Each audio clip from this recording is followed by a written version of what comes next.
When disasters strike, blackouts, floods, supply chain breakdowns, I realized it's not those who stockpile the most who last.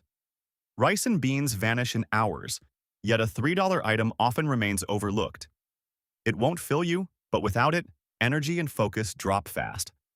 I keep it not out of selfishness, but because while everyone chases the usual checklist, the quiet essentials are left behind. This isn't about fullness, it's about staying functional.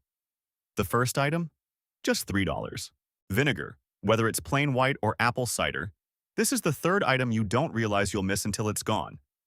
It won't fill your stomach, but it quietly delays the point where things begin to fall apart. I didn't start keeping vinegar on hand because I was thinking about emergencies. It came from noticing something a bit unsettling over time.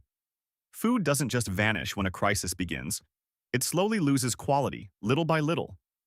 During outages or long stretches of eating the same basic meals repeatedly, this became very obvious to me. The issue wasn't running out of food, it was that cooked meals stopped holding up the way they normally would. My digestion started acting up, and my surroundings became messy faster than I expected. For me, vinegar isn't a substitute for food. It's a way to keep things stable for longer. The first way I rely on it is while cooking. Whenever I prepare rice, beans, soups, or anything meant to last across several servings, I mix in a small splash of vinegar. Not enough to change the flavor, but just enough to help slow down bacterial growth, especially when there's no refrigeration available. This simple step helps meals stay safe and usable longer, particularly in warm conditions. The second way I use it is to support digestion. When your diet leans heavily on starches and fats, it's common, especially as you get older, to feel bloated or uncomfortable afterward. I've found that taking a teaspoon of vinegar diluted in warm water before eating helps things move along more easily. It's something I didn't fully value until I'd spent several days eating the same kinds of food. After my last video, a lot of people mentioned they weren't short on rice or beans. What they were missing was the ability to feel good after eating them, and that made perfect sense to me. The third use is for basic cleaning. When soap or other supplies start running low, vinegar becomes incredibly useful. I use it to wipe down surfaces like counters, cutting boards, knives, and cookware. It's not a perfect replacement for everything, but it does enough to prevent your living space from deteriorating too quickly, which becomes really important when you're confined to the same area for days. On top of that, vinegar can be used to pickle vegetables, adding a bit of sharp flavor so meals don't feel dull and repetitive, while also helping bring back your appetite when mental fatigue starts to creep in. Vinegar isn't the kind of thing people like to show off in their emergency stash. But eventually, you come to understand something important. Without it, everything else starts to fall apart much sooner than you'd expect. So if you had to decide, one extra bag of rice or a single bottle of vinegar to get through 10 days without electricity, which would you pick? And what's your reasoning? Seasoning cubes, bouillon, dry broth, whatever you want to call them. These aren't meant to turn your meals into something amazing. They're there to keep your mind from checking out before your body is actually full. I used to see them as one of the most useless things in the kitchen. In fact, I clearly remember going through my supplies once, holding a couple of cubes in my hand and thinking, what could this possibly do in an emergency? I was very close to removing them from my list altogether, until I tried something a bit reckless, but very revealing. I decided to do a trial run and eat only what I had stored. The first day went smoothly. The second day wasn't much different. But by the third day, I found myself staring at a bowl of plain rice and beans. And then, out of nowhere, I started laughing. Not a normal laugh. The kind that comes from frustration. It wasn't hunger that got to me. It was the fact that I simply didn't want to eat anymore. That's when I remembered the seasoning cubes tucked away at the back of the cabinet. I tossed a single cube into a pot of hot water. Just one.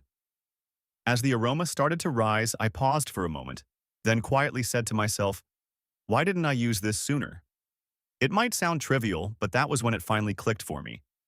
These cubes aren't about flavor alone. They're about keeping your mindset intact when everything starts to feel repetitive and draining. When you're stuck eating the same meals again and again, your stomach isn't the first thing to resist. Your mind is. A bit of scent, a hint of taste, a warm broth. Sometimes that's all it takes to keep you going for a few more days. My approach is simple. I add half or a full cube to the water when cooking rice, beans, or pasta, or I dilute it to make a light broth. When your body feels worn down, when small cramps start creeping in, or when dehydration hits during hot days, sipping something warm and savory is often much easier than forcing down plain food or water. After my last video, someone shared that they had been dealing with nighttime cramps for quite a while, not because they weren't drinking enough water, but because they lacked easily absorbed electrolytes. Adding broth helped them finally get proper rest again. Seasoning cubes are inexpensive, easy to store, and take up almost no room. More importantly, they're not something people rush to buy in a panic. I remove them from their cardboard packaging, store them in a glass jar, toss in a moisture absorber, and seal it tight. No complicated system, nothing fancy. This isn't the kind of item people show off in their emergency setup, but it is the kind of item that lets you eat without feeling like you're forcing yourself through it. So if you had to live on the same basic meal for 10 straight days, what do you think would matter more? Pure calories, or just enough flavor to stop your brain from saying, "I'm done with this"? Full-fat canned coconut milk. I keep a few cans of coconut milk in my supplies because it addresses a problem most people don't anticipate until they're already dealing with it. The challenge isn't running out of food. It's reaching a point where eating starts to feel like a chore. After several days of living on rice, pasta, beans, or potatoes, calories aren't the issue. What wears you down is the dryness, the lack of flavor, and that creeping fatigue that shows up every time you sit down for another identical meal. Full-fat coconut milk changes that in a very specific way. It brings everything together. Add just a little to hot rice, noodles, mashed potatoes, or porridge, and the entire texture shifts. Suddenly, the food feels smoother and more cohesive instead of dry and scattered. It's easier to eat, feels more comforting, and gives a stronger sense of satisfaction than you'd expect from the calories alone. Over time, being able to eat without resistance becomes just as important as simply having food available. From a practical standpoint, coconut milk provides a stable, easy-to-digest source of fat that doesn't need refrigeration until it's opened. It also helps your body absorb fat-soluble nutrients from things like vegetables, seaweed, spices, and even plant-based proteins. For older individuals, or on days when your body feels drained, this kind of fat is much gentler compared to heavier oils or animal-based fats. My approach to using it is straightforward. I don't prepare anything complicated.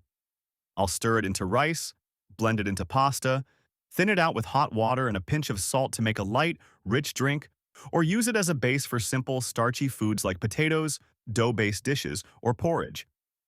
When I need to change things up quickly, this is the easiest option. Open the can, use what you need, and close it again. No power required, no special skills involved. I stick with the full-fat version because, in tougher situations, fat helps sustain you longer, not by increasing how much you eat, but by improving how your body uses what you have. A meal that includes enough fat keeps both your energy levels and your mood far more stable than a dry, plain one ever will. If this kind of practical thinking resonates with you, consider liking and subscribing. I focus on sharing items that help you maintain balance and consistency, not just get by. Ghee butter, something I used to think of as a luxury rather than a necessity. For a long time, I treated fats as optional. When I planned food storage, I focused on rice, beans, and other dry staples because my thinking was straightforward. Carbs give you energy, while butter, oil, and fat are just extras. Nice if you have them, but not essential. That belief held up until my own body proved otherwise. It didn't happen during some extreme disaster, just a prolonged power outage in the middle of a hot season. In those conditions, everything in the kitchen started to degrade in frustrating ways. Cooking oil began to separate, butter softened too much and developed an off smell, and overall, things just didn't hold up well. I noticed I was eating less, not because I lacked food, but because I felt drained more quickly than usual. It wasn't sharp hunger, just a steady lack of strength. Meanwhile, a jar of ghee sat quietly on the shelf, unchanged. No melting issues, no strange odor, completely stable. I took a small spoonful and stirred it into a bowl of hot rice. Nothing elaborate, just a simple addition. About an hour later, I felt a noticeable shift. Not a burst of energy, not anything dramatic, just a steady return to balance. I didn't feel as worn down anymore. After my previous video, someone mentioned that during a heat wave, nearly everything in their kitchen had melted or spoiled, except their jar of ghee. They summed it up in one sentence. It didn't make me feel full, but it kept me from collapsing. That line stuck with me. It made me realize that in a prolonged crisis, the real issue isn't how much food you have. It's whether your body can keep functioning with what you're eating. Ghee provides a dense, stable form of energy, doesn't need refrigeration, and requires no special handling. Even a small amount can turn a basic meal into something your body can actually sustain itself on. I don't use ghee for anything complicated. I'll mix it into rice or beans, or use it quickly in a pan when needed. I store it in a simple glass jar at room temperature and leave it at that. That simplicity is exactly why I rely on it. Ghee isn't something most people prioritize when preparing supplies, but when you're eating less, sleeping poorly, and starting to feel your energy drop, its value becomes very clear. So if you had to choose more dry staples or a reliable source of energy that helps prevent exhaustion, which one would you count on to get through long, demanding days? Nutritional yeast. This is one of those things that helps you stay functional when everything else starts to slow down. I used to see nutritional yeast as more of a novelty, something people ate for preference, maybe common among vegetarians, but not something you actually needed. That perspective shifted after I started reading through comments from people who had gone through real situations: power outages, winter storms, flooding across parts of the California, and severe floods in Texas. Many of them had no choice but to rely on very basic meals for days, sometimes weeks. One comment stuck with me. Someone said, "I lived on rice and beans for nearly 3 weeks. I wasn't starving, but I kept feeling more tired, kind of mentally foggy. When I started adding nutritional yeast, that feeling improved." That made me pause. Nutritional yeast doesn't really fit neatly into a category. It's not like taking a vitamin supplement, but it's not just a seasoning either. It's a source of plant-based protein along with B vitamins, exactly the kind of nutrients your body gradually runs low on when you're eating mostly stored staples. You can get by on rice, beans, or pasta. But over time, something changes. Your body slows down. Not because you're lacking calories, but because you're missing those small, critical nutrients that quietly keep everything running. I keep my usage simple. I'll sprinkle it over hot rice, mix it into mashed potatoes, stir it into broth, or combine it with a bit of oil and salt. No complicated recipes, no extra steps. The taste isn't anything dramatic, but it adds a mild, savory depth. Just enough for your brain to register that this meal is slightly different from the last. It might seem like a small detail, but in a long-term situation, those small differences can keep your morale from dropping too far. Another comment that stayed with me was from someone who said, "I'm allergic to eggs. Nutritional yeast is how I get B12 without relying on animal products." That's when it really clicked. This isn't some flashy item people show off. It's something people quietly depend on when they're thinking beyond the first week or two. I don't store nutritional yeast because it's rare or hard to find. I keep it because most people don't think about what happens after the second week of a crisis. And if this kind of practical insight is useful to you, consider liking and subscribing. The most important items are often the ones that don't draw attention. So if you had to rely on stored food for 30 days, what do you think would wear you down first? Your appetite or your body slowly running low on nutrients without you even realizing it? Textured vegetable protein, TVP. This is the kind of protein that helps you hold your strength when meat is no longer an option. I keep TVP in my supplies not because it's especially tasty, but because it addresses a very real, practical issue. In longer crises, people don't usually break down from a lack of carbs. They decline because their protein intake slowly drops off. Strength fades quicker than most expect, especially once you're in your 40s or 50s. That's exactly where TVP comes in. It's lightweight, shelf-stable, doesn't need refrigeration or electricity, and if you store it properly in airtight conditions, it lasts a very long time. Once you soak it in water, it expands and develops a texture similar to ground meat. But the important part isn't just the protein, it's the feeling of eating something substantial, something closer to a real meal instead of just scraping by. My method is simple. I soak the TVP in hot water, give it a light squeeze, then cook it with onions, seasoning, and rice. Nothing complicated. But after eating that, I noticed a clear difference. My body felt balanced, not weighed down. And more importantly, I had better strength the following day. Using TVP doesn't require much effort. Let it sit in hot water for about 5 to 10 minutes, drain it, and then treat it like ground meat. You can mix it into pasta, stir it into porridge, cook it in broth, or quickly saute it with some seasoning. If you add something like coconut milk or a bit of oil, it becomes even easier to eat and keeps you satisfied longer. No special tools, no advanced cooking skills needed. TVP isn't meant to replace meat entirely, but in a food storage setup, it acts as a reliable backup. When meat prices spike, when power is out, or when fresh food can't be stored safely, you still have a dependable protein source to keep your body from weakening. If this kind of practical breakdown gives you something to think about, consider liking and subscribing. I'm not here to create fear. I focus on sharing things that help you stay steady and capable when shortages begin. Ginger. What actually keeps you from crashing when your body starts sending those early warning signals? That's exactly why I keep ginger in my storage. There are moments when you're not even hungry, yet something inside you starts to drop. Fast. Low blood pressure, lightheadedness, that feeling of standing up and seeing stars, a weak pulse, cold hands and feet. In those situations, piling on more rice or noodles doesn't solve the problem right away. What your body really needs is a gentle nudge in the right direction, a kind of internal reset. Ginger does that. For people who tend to deal with low blood pressure, mild headaches, dizziness from fatigue, or that off feeling when meals are irregular, ginger helps warm the circulatory system and encourages more stable blood flow. It's not like coffee or other stimulants that hit you all at once. Instead, it creates a slow, spreading warmth that builds from the inside. Your head starts to feel clearer, your body more responsive, and most importantly, that sinking, weak sensation begins to ease. I remember one very ordinary morning. I had eaten enough, and my sleep wasn't terrible, but the moment I stood up, I felt dizzy. There was pressure in my head, and my hands felt cold. I didn't want to reach for medication right away. So I kept it simple. I poured some hot water, added a few slices of dried ginger, and a small pinch of salt. About 15 minutes later, I didn't suddenly feel energized, but that unstable, off-balance sensation had faded. I could eat, move around, and continue the day without everything unraveling. In terms of food storage, ginger plays an important role because it supports your ability to handle dry, heavy, or cooling foods like rice, noodles, flour-based meals, and dried proteins.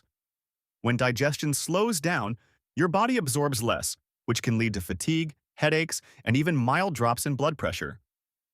Ginger helps warm the stomach, reduces bloating and nausea, and improves how your body uses the food you already have.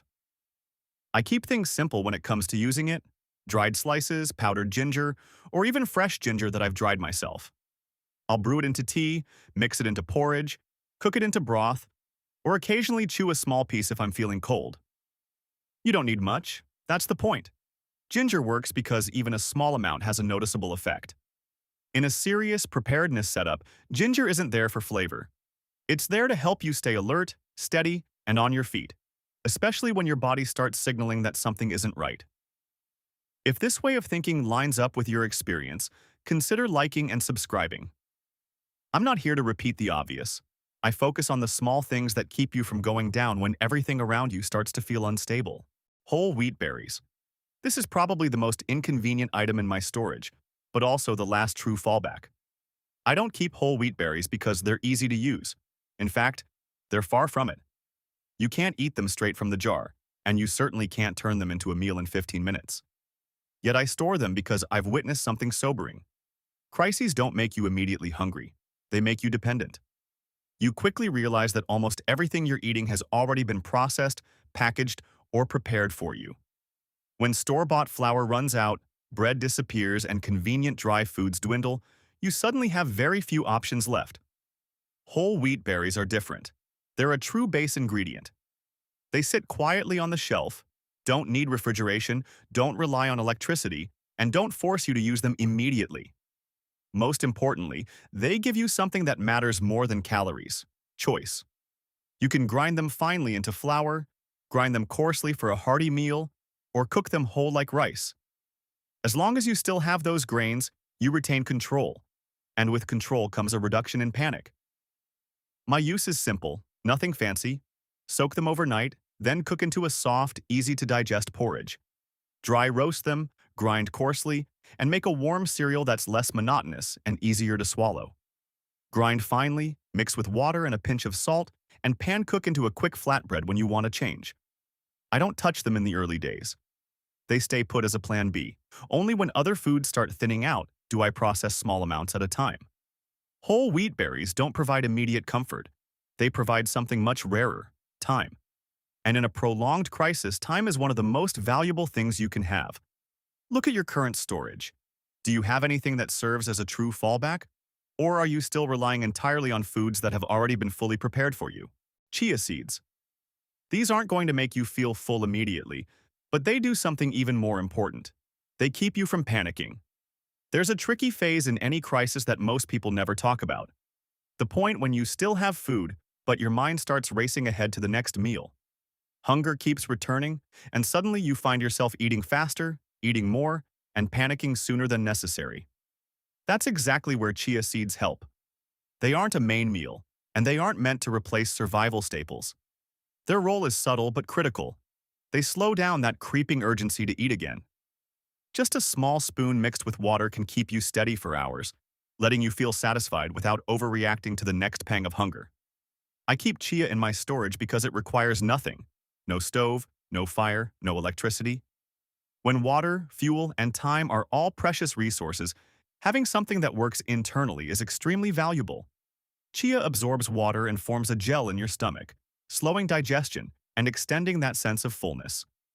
The effect isn't just about conserving food, it's about keeping your mind calm and focused. How I use it is simple. I never eat it dry. I soak it in water or mix it into porridge, oats, powdered milk, or coconut milk. Only a small amount is needed, but the difference is noticeable. Smaller portions, but a longer-lasting feeling of enough. Chia seeds don't replace meals. They stand between your body and panic. Here's the question. If portions have to shrink, would you rather eat more right now or preserve calm and control for many days to come? Dried seaweed. This is what keeps your body from running flat when you're living mostly on stored staples. I keep dried seaweed not because it's rare or fancy, but because so many people eat plenty of food and still feel drained. Rice, pasta, and flour fill the stomach, but over time your body quietly runs low on key minerals without giving any obvious warning. You're not technically hungry. You just feel slower, weaker, and less sharp. Seaweed fills that exact gap. Even a tiny amount provides iodine, magnesium, and trace minerals, nutrients that directly affect energy, heart rhythm, and mental focus. For older adults especially, these are some of the first things to run low after days of relying on stored food. The beauty of seaweed is that a little goes a long way. I don't do anything complicated. I just toss a sheet of nori or a bit of wakame into hot rice, porridge, or broth. It doesn't make the meal heavier, but the effect on your body is noticeable. Less fatigue, a clearer mind, and a smoother return to normal energy. In a food stockpile, seaweed isn't about filling you up. It's about helping everything else you eat actually work. When your body is mineral deficient, eating more calories doesn't solve the problem. So here's the question. If you had to choose between an extra bag of rice or a pack of seaweed, which one do you think would carry you farther through long, exhausting days? Potato flakes. These aren't for when your body is strong, they're for the moments when it isn't. There's a hard truth most people overlook.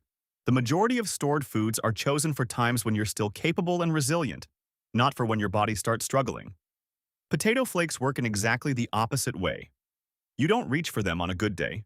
You remember them when chewing feels tiring, when swallowing is sluggish, when your stomach reacts slower than usual, and when even normally easy foods start to feel heavy.